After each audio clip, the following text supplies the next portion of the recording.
Ang paglinis daw ng isda na to. Asinan mo lang, di mo daw yan kakaliskisan. Tapos lamasin mo. Di daw tatanggalan ng bito-bito ka as ano. Totoo po? Tingnan natin. Sino nagsabi? Ate. Malamang yung nagtitinda. Akala ko sa Ate Grace. Sabi ko sa araw ka nagpapaniwala dito. Sabi matatanggal na daw yung lansa, pero hindi daw to kinakaliskisan. Ang hirap nga naman kung kakaliskisan mo to, para siyang Serena yun.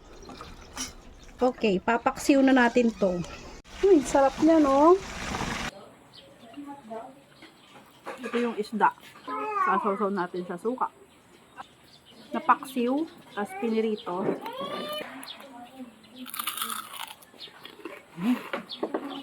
Walang tapon, kain lahat.